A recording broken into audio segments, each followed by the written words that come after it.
మొదటి వచనం చదవండి.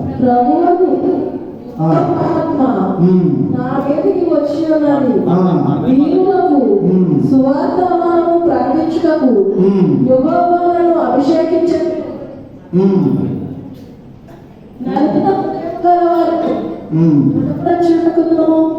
చెరలో ఉన్న వారికి విడుదలను, బంధింపబడిన వారికి విముక్తిని ప్రకటించుటకు యెహోవా మన దేవుని ప్రతిదండన దినమును ప్రకటించుటకును, దుఃఖాక్రాంతులందరినీ యోగాచుటకును, సియోనులో దుఃఖించు వారికి ఉల్లాస వస్త్రములు ధరింపచేయుటకును, బూడిదకు ప్రతిగా భూదండను, దుఃఖములకు ప్రతిగా ఆనంద తైలమును, భక్తమైన ఆత్మకు ప్రతిగా వారికి ఇచ్చినప్పుడు ఆయనను పంపి ఉన్నాడు. యెహోవా తనను మహిమపరుచుకున్నట్లు నీతిను మస్తకి వృక్షము యెహోవా నాటిన చెట్లని వారికి పేరు పెట్టబడును. మధ్యమాచుడు బ్రేక్ నుంచి మైక్ వాడతా విజయం పాడు కాదు అది సరిచేయండి. మరి ఆమె నిలబెడతాం మధ్యలో టెన్షన్ రాస్తుంది.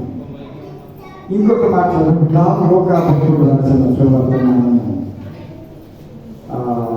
4వ అధ్యాయము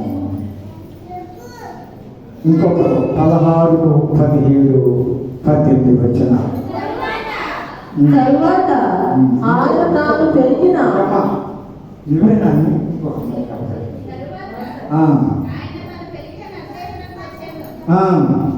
తన వాడుక చొప్పున విశ్రాంతి దినమందు సమాజ మందిరంలోనికి వెళ్ళి చదువుటకై నిలుచుండగా ప్రవక్త అయిన యెషయా గ్రంథము ఆయన చేతికి ఇయ్యబడెను. ఆయన గ్రంథం విప్పగా ఆయన ప్రభువు ఆత్మ నా మీద ఉన్నది, పేదలకు సువార్త ప్రకటించుటకై ఆయన నన్ను అభిషేకించెను. చెరలో ఉన్న వారికి విడుదలను, గుడ్డి వారికి చూపులు కలుగునని ప్రకటించుటకును, నలిగిన వారిని విడిపించుటకును, ప్రభువు హితవస్త్రం ప్రకటించుటకును ఆయన నన్ను పంపి ఉన్నాడు అని వ్రాయబడిన చోటు ఆయనకు దొరికెను. ప్రార్థన చేసుకుంటాం. మహాఘనమైనటువంటి మా తండ్రి, మా ప్రభువా, ఈ 2వ వారపు ఆరాధన బట్టి, ఈ ఉదయకాలపు సమయాన్ని బట్టి, కూడి వచ్చినటువంటి దేవుడి పాడు సంఘటనలు అందరిని బట్టి నాకు ప్రార్థిస్తున్నాను. పోయిన ఆదివారం ఇదే రోజున తండ్రి మేము ఆరాధన చేసుకున్నాం. ఈ వారం రోజులు మమ్మల్ని ఎంతో మీరు ప్రేమించి మా ఆరోగ్య విషయాల్లో, మా ఆహార విషయాల్లో, అలాగనే పదుల విషయాల్లో, ప్రయాణ విషయాల్లో, తండ్రి వాహన విషయాల్లో, పిల్లల యొక్క సెలవు కాలం దినాల్లో, అన్ని రంగాల్లో మీరు మనకి ఇచ్చిన కృప ఎంతో గొప్పది. మరొకసారి దేవా, ఈ బిడ్డల ముందు నిలబడటానికి, ఈ వాక్య ప్రబోధము చేయటానికి నీ సేవకుడిగా మీరు నాకు ఇచ్చిన ఈ గొప్ప అవకాశాన్ని బట్టి స్తోత్రం.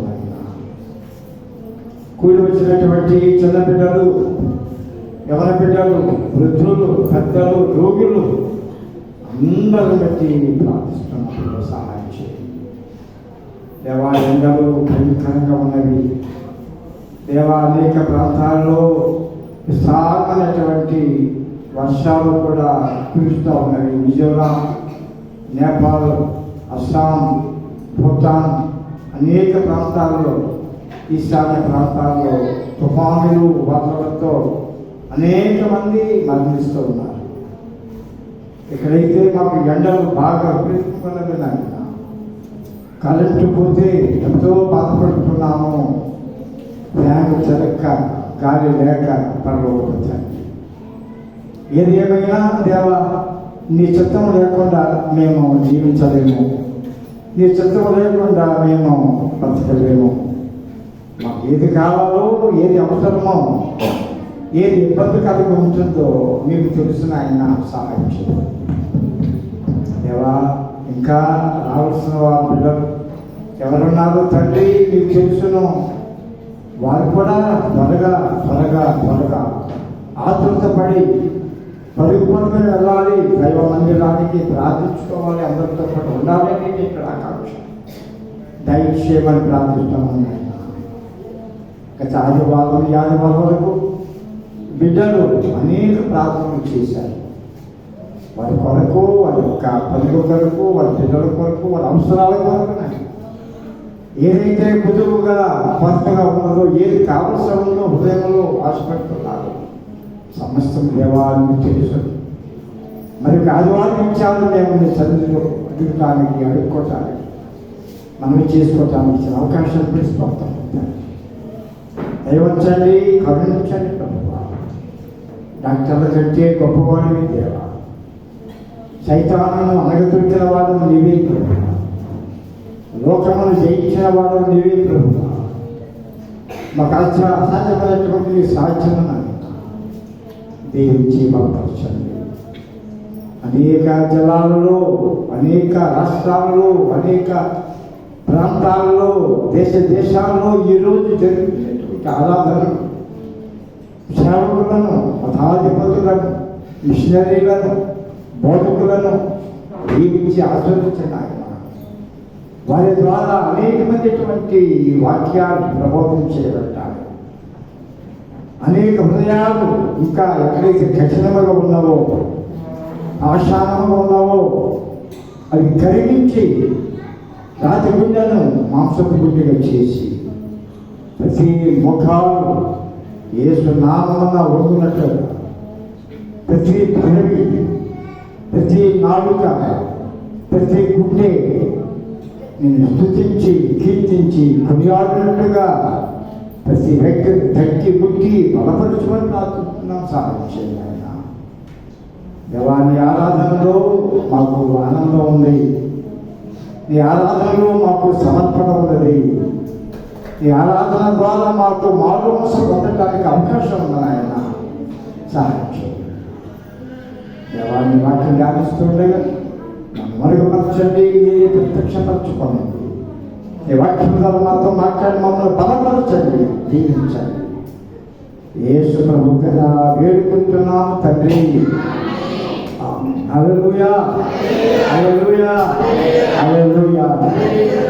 దేవునికి మహిమ కలుగును గాక. ఈరోజు మనకి ఇచ్చినటువంటి అంశం పరిశుద్ధాత్మ రమ్ము మమ్మల్ని విమోచింపుము అనే అంశం ఈరోజు మనకి ఇచ్చాను. పోయిన ఆదివారం ఏం ధ్యానం చేశాము? పోయిన ఆదివారం ఏం ధ్యానం చేశాం?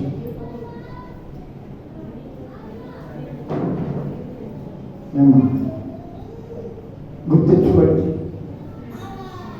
నేను మళ్ళీ అడుగుతాను మిమ్మల్ని, చూస్తాం. ఏం రాసిన అందులో ఏముంది? అందులో పోయిన ఆదివారం నిమిషం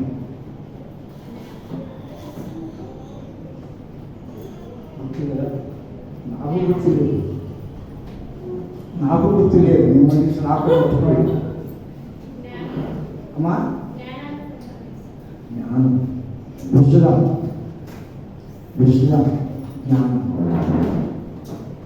జ్ఞానం కావాలి ప్రభువా.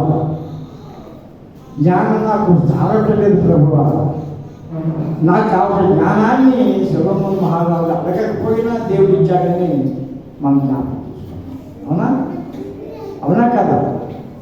యెహోవా యందు భయము భక్తి కలిగి ఉంటే జ్ఞానమునకు మూలం. అయితే జ్ఞానం ఎవరిస్తారనుకొని మనం చాలా ధ్యానం చేసినప్పుడు వాళ్ళం యెహోవాయే పూర్తి చేద్దామా? యెహోవాయే జ్ఞానం ఇచ్చేవాడు అని బైబిల్లో సామెతల గ్రంథంలో అంటారు. ఎవరిస్తారని జ్ఞానం దొరికేది కాదు కదా. అది ఎవరిస్తారు మనకి? సంఘటనలు ఇచ్చేదా, అయ్యగారు ఇచ్చేదా, బిషప్ ఇచ్చేదా? అయితే ముఖ్యమంత్రిగా ఇచ్చారా, ప్రధానమంత్రిగా ఇచ్చారా, వాళ్ళకే కావాలి జ్ఞానం. వీరందరికీ కావాల్సిన జ్ఞానం ఇచ్చేవాడు ఎవరంటే యెహోవా. అమ్మాయి పేరు కూర్చోబెట్టండి. వీరభద్రుల అమ్మాయి, కాకుల అమ్మాయి. ఆ అమ్మాయి ఎవరమ్మాయి? దావీదు ఊళ్ళో ఉంది. దావీదు అలాగే కూర్చోబెట్టుకోవాలి. కూర్చోబెట్టాక ఇంటి ఒళ్ళు మరి వల్ల 5 సంవత్సరాలు కూడా అదే బాబు కూర్చో. మీ నాన్న భయం, మీ అమ్మ భయం లేదన్నా, మీ చిన్నమ్మ భయం కూడా లేదో పెట్టింది. కూర్చో కూర్చోబెట్టాలి.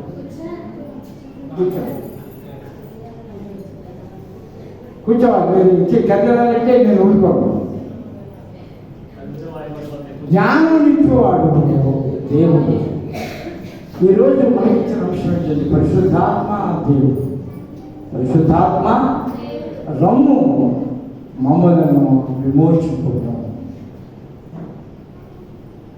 ఈ తత్వంలో ఒక పరిశుద్ధాత్మ యెహోవా దేవుడు, కుమారుడైన యేసు ప్రభు, ఆదరణకర్త అయిన పరిశుద్ధాత్మ. ఈ పరిశుద్ధాత్ముడు ఎప్పుడున్నాడు, ఎక్కడున్నాడైనా ఆదిలోనే, ఆది కాండంలోనే మనకు కనపడతాడు ఆత్మ.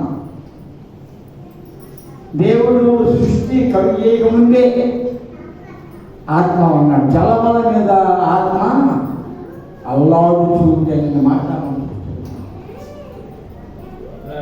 నా కారణంగా శూన్యంగా ఉన్నటువంటి భూమి,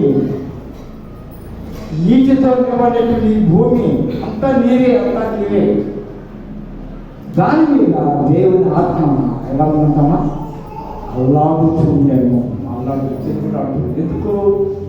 ఎవరిలోకి వెళ్ళడానికి జనులు లేదు, ప్రజలు లేదు, ప్రార్థనలు లేవు, గుడ్డులు లేవు, గోపురాలు లేవు, పీఠాధిపతులు లేరు, దేవసేవ చేయవాడు లేరు. చేయలేదు. దేవుడు ఏమీ చేయలేదు. అప్పుడు భూమి లేదు, ఆకాశం లేదు, నీరు లేదు, సముద్రాలు లేవు, కాలువలు లేవు, ఏర్లు లేవు, వెలుగు లేదు, చీకటి లేదు, సూర్య చంద్ర నక్షత్రములు లేవు, పక్షులు లేవు, చేపలు లేవు, మృగాలు లేవు, జంతువులు లేవు. ఏమీ ఇటువంటి శూన్యం ఎలా కాలముగా ఉన్నటువంటి ఈ యొక్క సృష్టిని దేవుడు చేస్తున్నప్పుడు ఎంత గొప్పగా ఆలోచన చేశాడో. భయంకరమైన ఈ సృష్టిని అందమైనటువంటి సుందరమైనటువంటి సృష్టిగా దేవుడు మార్చేశాడు. అప్పుడే ఉన్నాడు పరిశుద్ధాత్మ. దేవుని ఆత్మ జపము మీద ఆహ్లాదించింది. ఇంకా ఎక్కడ చూస్తాము దేవుని ఆత్మ? దురాత్మ వచ్చింది సౌలు మీద. ఈ దురాత్మ ఎలా మారిపోయాడు? పరిశుద్ధాత్మగా దేవుడు మనకి ఇచ్చినటువంటిది. దురాత్మ ఎప్పుడు బయలుదేరాడు? పరలోకములోనే బయలుదేరాడు దురాత్మ, అపవాది. ఎవరైనా ఆయన పేరు చెప్పగలరా? ఎవరైనా పేరు పెట్టి పరలోక రాజ్యంలో ఆయనకు గొప్ప పేరు, ఆయన గొప్ప బాధ్యత ఉంది. ఎవరైనా భారతీయ ఎవరైనా లూసిఫర్, ఎవరైనా లూసిఫర్ ప్రధానదూతం, పరలోక రాజ్యంలో ఉన్నటువంటి దూత మిఖాయేలు, రఫాయేలు, లూసిఫర్, గాబ్రియేలు, వీరందరూ కూడా ప్రధానం. ఈ లూసిఫర్ పని ఏంటంటే దేవుని తర్వాత అంత గొప్పవాడు పరలోక రాజ్యంలో లూసిఫర్. ఆయన దూతలందరినీ సమకూర్చి దేవుడు బయలుదేరి వచ్చే వరకు పాటలు పాడిస్తూ ఉండేటటువంటి వాడు లూసిఫర్. పాటలు పాడటం, ఆరాధన నడిపించటం, సభాధ్యక్షుడిగా ఉండటం, ఇది ఈ లూసిఫర్ యొక్క పని. చాలా కాలం అయిన తర్వాత, కొంతకాలం గడిచిపోయిన తర్వాత లూసిఫర్ ఏం కలిగింది? గర్వం వచ్చింది, అహంకారం వచ్చింది. నేను నడిపించేవాడిని, ఈ ప్రజలందరినీ కూడా సమకూర్చేవాడిని, ఇదంతా కూడా శుభ్రపరిచేటటువంటి వాడిని, నేను నడిపిస్తేనే, నేను పిలిస్తేనే, నేను ప్రార్థన చేస్తేనే ప్రార్థన, దేవుని తర్వాత నేనే అని అహంకారం బయలుదేరి ఆ తర్వాత సింహాసనం మీద, దేవుడు కూర్చుండే సింహాసనం మీద దూసి పరిగెత్తుతున్నాను. నాకంటే గొప్పవాడు అవ్వలేదు, ఆయన లేకుండా నాకన్నా దాకా నాకంటే గొప్పవాడు ఎవరు లేరు అని అహంకారం లూసిఫర్కి వెంటనే దేవుడు పాతాళానికి తోసివేశాడు. భూమండలానికి తోసివేసినప్పుడు ఆ సైతాన్ ఇంకేం చేసింది? అక్కడ ఉండగా ఆదాము అవ్వను కూడా పాడు చేసింది. అక్కడ పరలోకంలో ఉండగానే ఆదాముకు అవ్వకు చెడ్డ మాటలు చెప్పి అవ్వ మనసు యొక్క పాడు చేసి, ఈ పండు తింటే దేవతగా మీరు ప్రకాశిస్తారు, దేవుడు మీకు అబద్ధాలు చెప్పాడు, మీరు సాగనే సాగరు, మీ కన్నులు తెరవబడతాయి, చాలా గొప్పగా మెరుస్తారు అని చాలా అబద్ధాలు చెప్పినప్పుడు అవ్వ నమ్మింది, పళ్ళు కోసుకుంది, తింది, పడుకున్నటువంటి ఆదాముడు ఇచ్చింది, ఇద్దరు తిన్నారు, పాపంలో పడిపోయారు. అప్పుడు దేవుడు కోపం వచ్చింది. సింహాసనం కూర్చున్నా నేనే నడిపించేవాడిని అహంకారం కలిగినప్పటికీ పెద్దగా దేవుడు కోపం రాలేదు. కానీ ఎప్పుడైతే తను చేసినటువంటి ఆదాము అవ్వలను పాడు చేసి, మనసు పాడు చేసి, హృదయంలో చెడ్డ బీజాలు వేయడం జరిగిందో వెంటనే ఆ ముగ్గురిని శపించేశాడు. ఆదాము అన్నాడు, నీవు కష్టపడి చెమటోడ్చి నీవు భూమికి పండిస్తావు, నీ కొరకు భూమి శపించబడి ఉన్నదయా, నువ్వు కష్టార్జితం చేసి నీ భార్య నీవు వేదనతో నువ్వు బిడ్డలు కంటావు, నీ ఎడల నీ భర్త నీకు వాంఛ కలుగును, తద్వారా నీకు సంతానం కలుగుతుంది. పావుని శపించాడు, నువ్వు పొట్టతో పోతావు. అంతకుముందు పాము కూడా ఉండేది, కాళ్ళుండేట, పాము కూడా కాళ్ళుండేవి.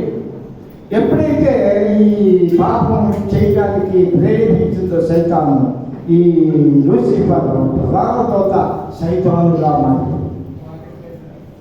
సైతానుగా మారిపోయింది, దురాత్మగా బయలుదేరాడు. ఈ దురాత్మ, ఘటసర్పం, అపవాది, అంత్యక్రీస్తు, ఈ పేర్లన్నీ కూడా ఎక్కడ చూస్తాం మనం? ప్రకటన గ్రంథంలో ప్రకటన గ్రంథం ఉంటుంది. అనేక పేర్లు సైతానికి దేవుడు పెట్టేశాడు. కనుక ఈ రోజున మన చుట్టూ ఏముంది? పరిశుద్ధాత్ముడు తాండవిస్తూ ఉన్నాడు. దురాత్మ కూడా మన పట్ల పక్కనే ఉండి పొంచి మనము పాపములో నుండి తప్పించడానికి పరిశుద్ధాత్మ ఉంటే పాపం పడవేయడానికి సైతాను దురాత్మ కాల్చుకున్నాడు. అందుచేత ఈ రోజు మా ప్రార్థన ఏంటంటే, పరిశుద్ధాత్మ రమ్ము, నన్ను విడిపించుము. మనం ఎంత ప్రార్థన చేశాము? ఎన్నిసార్లు స్తోత్రాలు, స్తుతులు, హల్లెలూయా చెల్లిస్తూ ఉన్నప్పటికీ, ఎంతగా దేవుని మందిరం కొరకు మన ఆత్మీయ జీవన విధానం కొరకు ఎంత ప్రయాసపడుతూ ఉన్నప్పటికీ సైతానులు ప్రక్కనే ఉండి మనలను వేధిస్తూ ఉంటారు. వాటి పని ఏంటంటే మనలను పాపములో పడవేయించాలి. అందుచేత పరిశుద్ధాత్ముడు మనలను ఆ పాపంత కాలంలో నుండి విమోచించడానికి ఈరోజు మనందరూ కూడా మన హృదయాల్లోనికి పరిశుద్ధాత్మని ఆహ్వానించవలసి ఆహ్వానించుకోవాలి. ఆహ్వానించుకుంటే మన బలము, శక్తి, ఆదరణ, సంతోషం, పరివర్తన కలిగే మార్పులు, సమర్పణను సంపాదించుకుంటాం. పరిశుద్ధాత్ముడు యెహోవా దేవుని దూషించిన మన బైబిల్లో చదువుతాము. యెహోవా దేవుని దూషించిన క్షమాపణ ఉంది, కానీ యేసు ప్రభు దూషించిన క్షమాపణ ఉంది. కానీ పరిశుద్ధాత్ముడు కనుక మనం ఏమైనా తోడనాడితే దూషిస్తే దానికి క్షమాపణ లేదు. అంత శాపగ్రస్తమైపోతామని బైబిల్లో మనకి రాసినట్లుగా మనం చూస్తున్నాం. ఈ దురాత్మ సౌలు మీదకి వచ్చినప్పుడు అతను భ్రష్టుడైపోయాడు, పాపములో పడిపోయాడు. దేవుడు విడిపించడానికి ఏలియాను ఎలీషాను అన్ని ఏర్పాటు చేసినప్పటికీ కూడా సౌలు హృదయము మారింది. అందుచేత అతను శాపగ్రస్తుడైపోయాడు, రాజ్యాన్ని పోతున్నాడు. అలాగే ఏలియా అనేది ఉన్నాడు, యాజకుడు. ఏలియా పేరు ఏలి ఒక యాజకుడు, దైవ మందిరంలో ప్రార్థన చేస్తూ ఉండేటప్పుడు ఆయన కుమారులు ఇద్దరు కూడా దేవుని సేవ సహకరిస్తూ గుడికి వచ్చినటువంటి యవన తరాలను వాళ్ళు ఏం చేస్తున్నారంటే పాడు చేస్తూ ఉన్నారు. ఒక అయ్యగారు కుమారుడు, పాస్టర్ గారి కుమారుడు ఇద్దరు కూడా ఆ గుడికి వచ్చినటువంటి యవన పిల్లలని పాడు చేస్తూ ఉన్నారు, పాపంలో నడిపిస్తున్నారు దేవుని సేవకుని పిల్లలు. అందుచేత దురాత్మ ప్రవేశించింది. దేవుడు ఏలిని గతించాడు, ఇతర కుమారుడు గతించాడు, మరణానికి అప్పగించాడని ఆ రాజుల గణంలో మనం జ్ఞాపకం చేసుకున్నాం. కనుక పరిశుద్ధాత్మ దేవుడు మనమును పాపములో పడకుండా పీడించేవాడు. ఇంకొక మాట ఉంది, అబద్ధము ఆడకుండా చేయువాడు పరిశుద్ధాత్మ. ఒకసారి ఇద్దరు ఆడవాళ్ళు, ఇద్దరు టీచర్స్ ఒక బిషప్ గారి దగ్గరికి వచ్చారు. ఒక బిషప్ గారి దగ్గరికి వచ్చి, అయ్యా మాకు చాలా పేచీ ఒకటి వచ్చిందండి, మరి మీరు దాని పరిష్కారం చేయాలా అని ఇద్దరు టీచర్స్ ఒక బిషప్ గారి దగ్గరికి వచ్చారు. ఉదయం ఏంటమ్మా ఏంటి నీ సమస్య ఏంటని అడిగాడు బిషప్ గారు. అయ్యా నేను ఈమెకు 20,000 పంపించానండి. ఏమ్మా 20,000 ఇచ్చిందా? లేదు తండ్రి గారు 10,000 ఇచ్చిందండి అని ఆమె. 20,000 ఇచ్చారని ఏమంటుంది? రెండో ఏమంటుంది? 20,000 కాదు 10,000 నాకు ఇచ్చిందండి తండ్రి గారు. ఏంటి? సరే బిషప్ గారు అన్నారు, అమ్మ సాయంకాలం 4 గంటలు ఇదే మందిరంలో, నేనున్న మందిరంలో శుభ్రంగా మీరు స్నానాలు చేసి మంచి వస్త్రాలు ధరించుకొని ఇద్దరు కూడా ప్రార్థన చేసుకొని నాకు దానికి మనం ఏం చేయాలో పరిష్కారం ఆలోచించేద్దాం అన్నాడు బిషప్. 4 గంటలకల్లా ఆయన హాని చేసుకొని సిద్ధపడి గుళ్ళో కుర్చీ వేసుకొని 2 కుర్చీలు వాళ్ళిద్దరికి వేసి ఎదురు చూస్తూ ఉన్నాడు. వాళ్ళిద్దరు వస్తారు, దాన్ని పరిష్కారం చేద్దాం. ఒక ఆమె వచ్చింది, ఇంకొక ఆమె వచ్చింది, అనుకోవడానికి ఆశ లేదు. ఇద్దరు రాలేదు. 4 గంటలు అయిపోయింది, 6 గంటలు అయిపోయింది, 7 గంటలు అయిపోయింది, 7:30 అయింది. ఎవరు కూడా ఒక అరగంట చేసిన తర్వాత బిషప్ గారిని బయటకు వచ్చి ఒక పెద్దాన్ని పిలిచి, అయ్యా నాకు ఈరోజు ఉదయం అంత రాడు టీచర్స్ వచ్చారు, వాళ్ళిద్దరు నాకు సమస్య ఉంది. ఒక ఆమె 20,000 అప్పించానంటుంది, లేదు తండ్రి గారు 10,000 ఇచ్చిందామంటుంది. వస్తారని చూశాను, ఇప్పటి వరకు వాళ్ళు రాలేదు, ఎక్కడున్నది ఏమైందయ్యా అనేది ఆ బిషప్ గారు సంగతి. అయినా వాళ్ళు వేరే చోట పరిష్కారం చేసుకున్నారండి, అందుచేత మీరు రాలేదండి.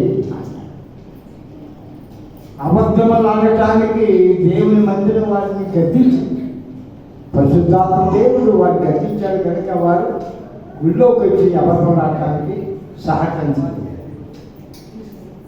అనగా పరిశుద్ధాత్మ దేవుడు అబద్ధములు ఆడకుండా చేయువాడు.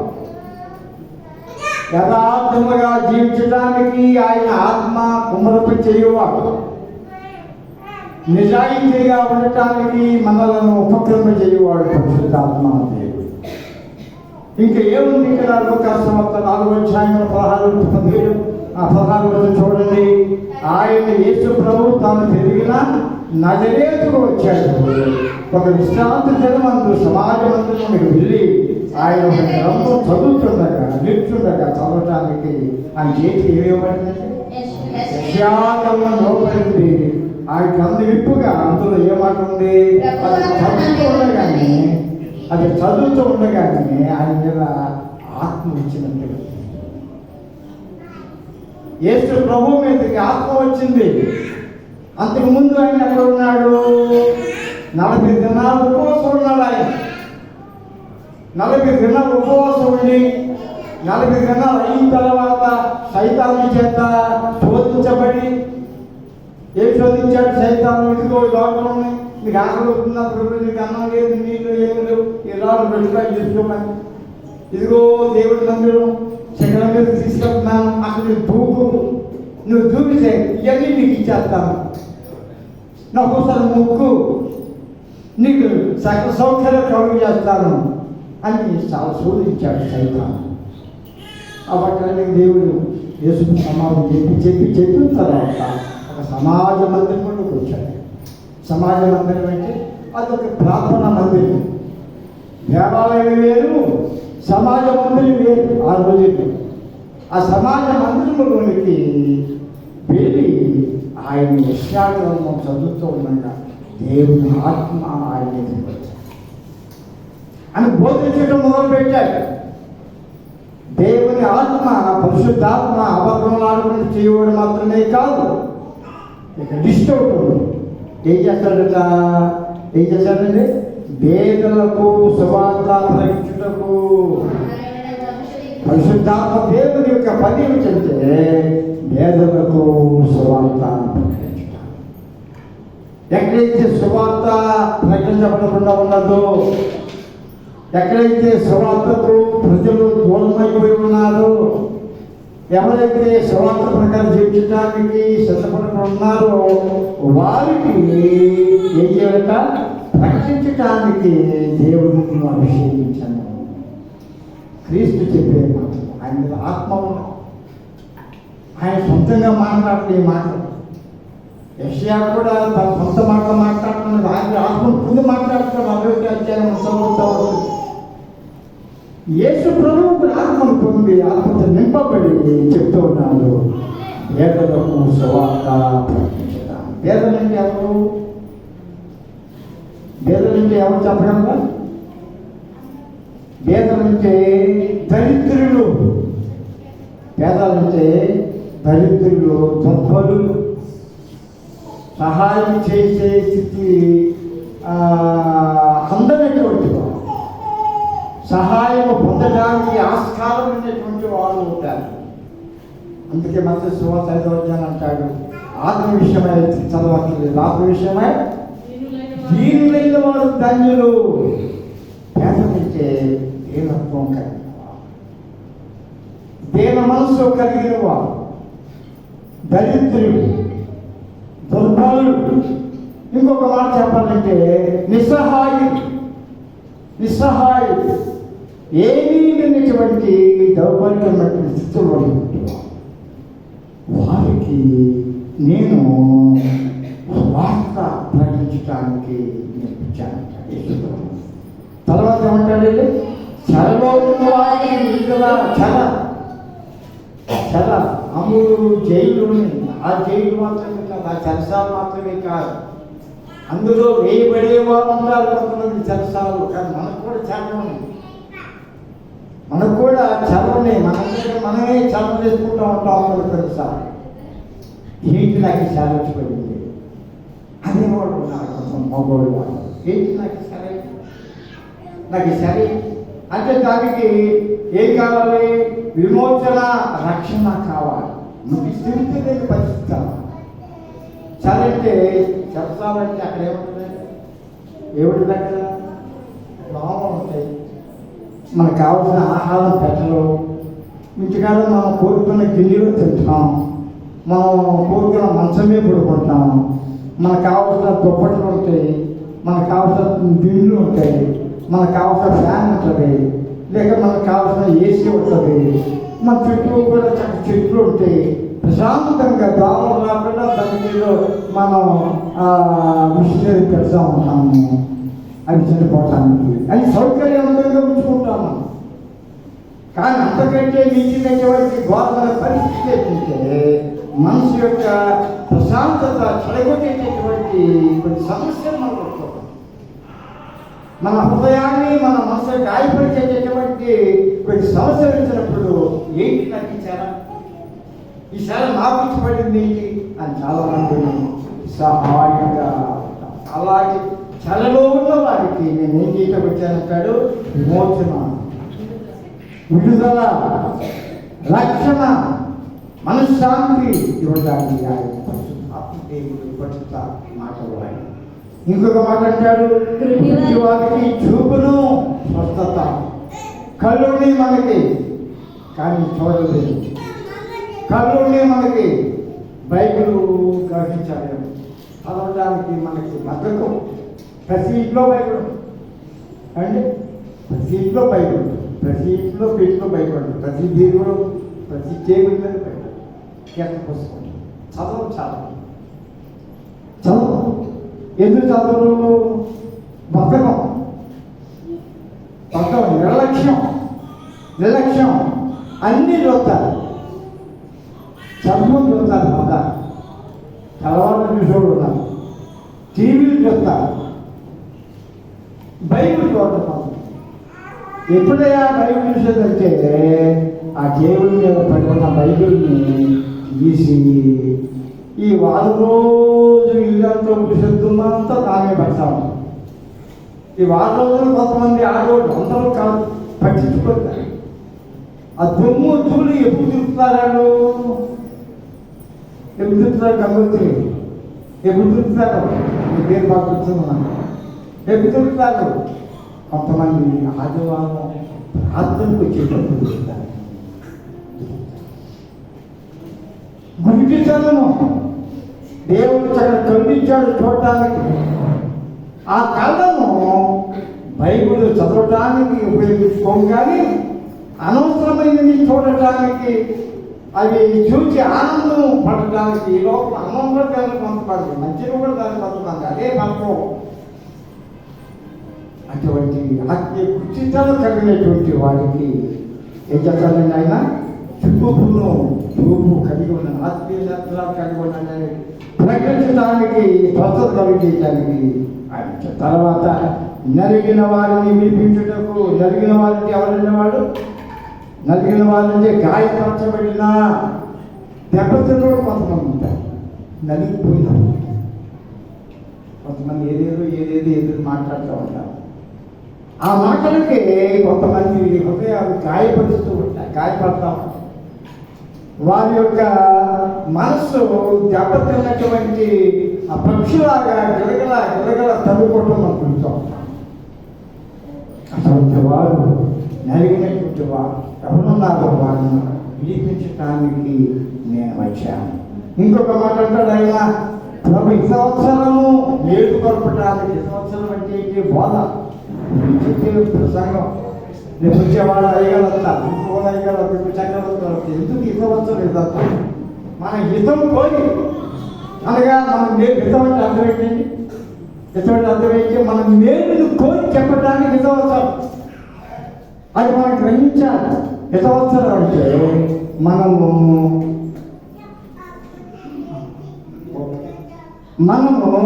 మేలుకరంగా, మనకు మేలు కొరపటానికి దేవుని వాక్యం మనం మేలు కొరపటానికి.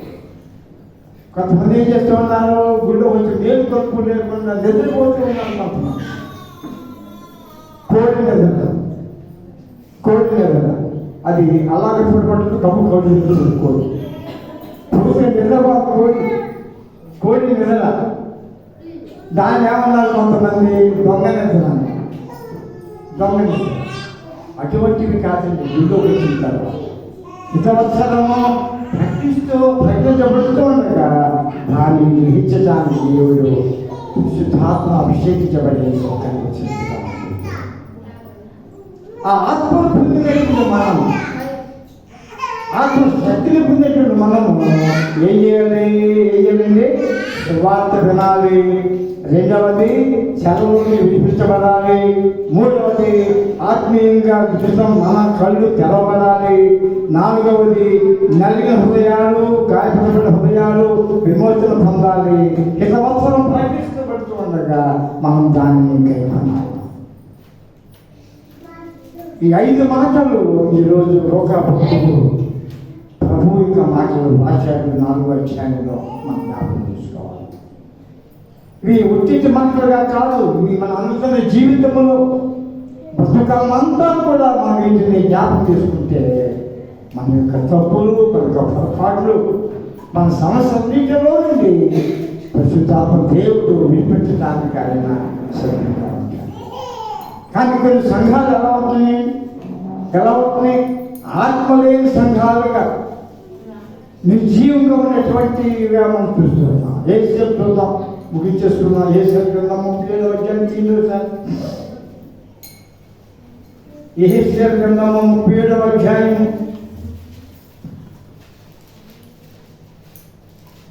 8వ వచనం చదవండి సార్. నేను చూచుచుండగా నరములను మాంసమును వాటి మీదకి వచ్చాను, వాటిపైన చర్మము కప్పాను. జీవాత్మ ఏమాత్రమును జీవాత్మ ఏమాత్రం లేదు. ఏ శివుడు అంటున్నాడు? యెహోవా దేవుడు, ఇదిగో పలానా లోయ దగ్గర ఆ లోయలో ఏమని నీటి ఎముకలు ఉన్నాయి. ఏనాడో ఇశ్రాయేలు జనాంగం యుద్ధభూమిలో చనిపోయినప్పుడు ఆ శవాలన్నీ తీసుకొచ్చి ఆ లోయలో పడేశారు. సమాధి చేయడానికి అవకాశం లేక భూమి చాలదని ఆ శవాలన్నీ తీసుకొచ్చాక ఆ లోయలో పడేశారు.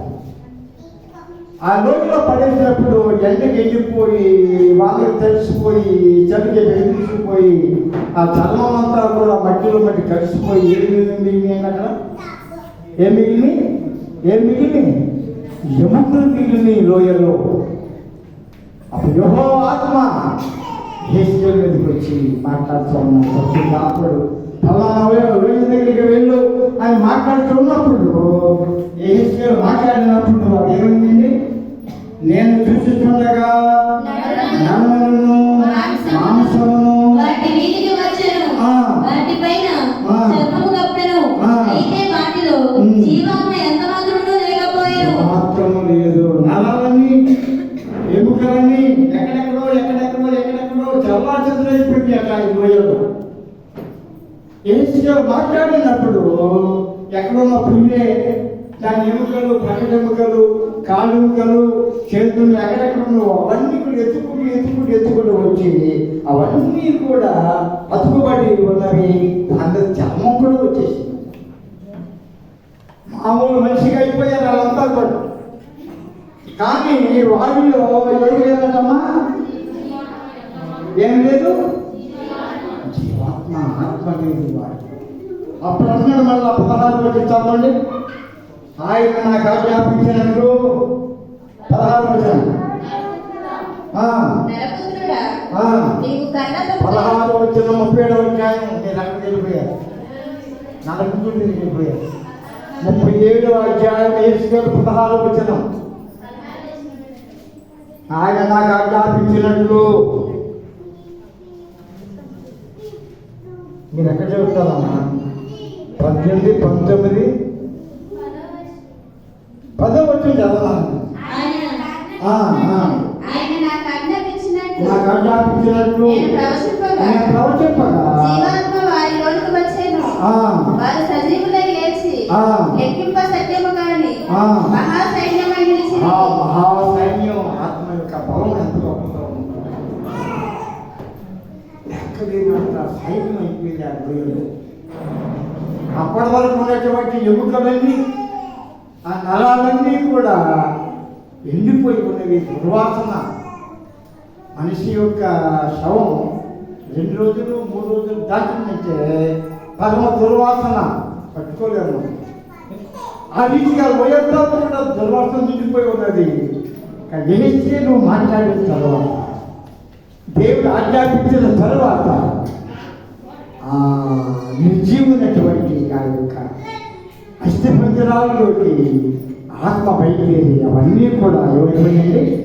ఏమైపోయిందో చదవడం మాట ఏమైపోయింది? లెక్కప సైక్యం కానీ మహాసైన్యం అయిపోయిందండి. జనసంచారంతో నిండిపోయింది గోయింతలో. పరిశుద్ధాత్మ దేవుడు మనల్ని బలపరిచేవాడు. నేను అనుకుంటాను ఒక్కోసారి కొన్ని సంఘాలు బాగానే ఆత్మీయంగా ఉన్నట్టు కనబడతాయి, కానీ కొన్ని సంఘాలు ఎలా ఉన్నాయంటే నిర్జీవంగా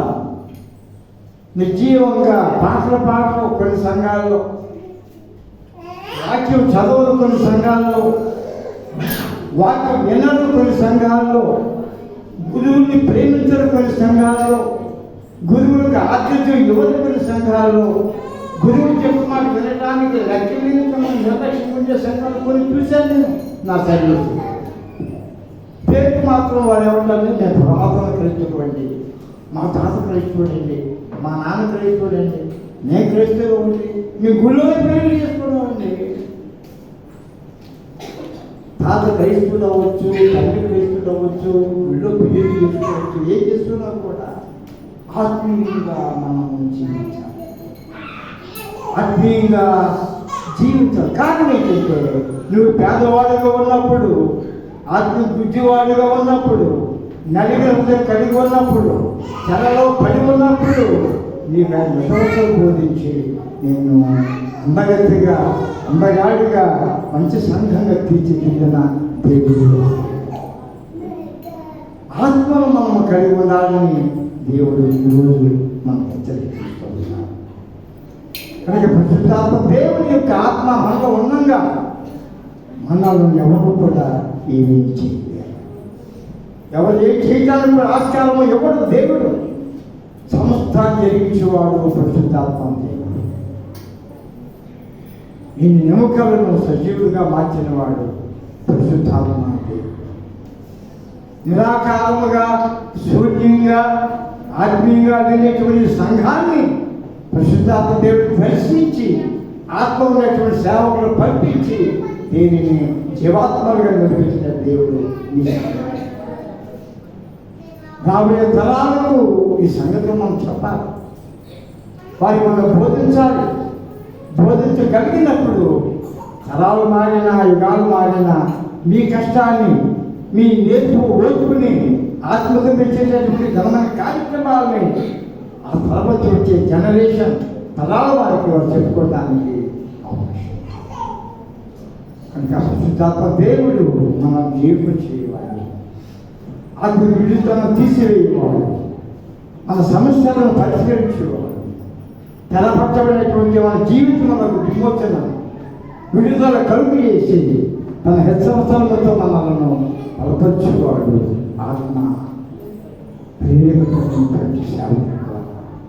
కనుక ప్రియ సహోదరులారా, లోకాభివృద్ధి ఈ మాటలు, యెషయాభివృద్ధి ఈ మాటలు మనం కూడా గ్రహించి నిరంతరము కూడా లోక సంబంధమైనటువంటి వాటికి మనం తావు ఇవ్వకుండా మనలో ఉన్నటువంటి ఈ నైతిక, ఈ పారమార్థిక, ఈ యథార్థమైన క్రైస్తవ జీవితంలోనికి సైతానుడు దూరంతో ప్రవేశించకుండా పరిశుద్ధాత్మ రమ్ము, నన్ను విమోచింపుము, ఏ సైతాను శోధ పడకుండా నన్ను కాపాడము అనే ప్రార్థనతో మనం ఈరోజు మన మాటను బట్టి ముందుకు సాగాలని ప్రభు గారు ఎందుకు మనవి చేస్తూ ఈ మాటలన్నీ మీ ముందు ఉంచుతూ ఈ కొద్ది మాటలతో మేము ముగిస్తున్నాం. దేవుడి కొద్ది మాటలు దేవుడు కాక ప్రార్థన చేసుకున్నాం.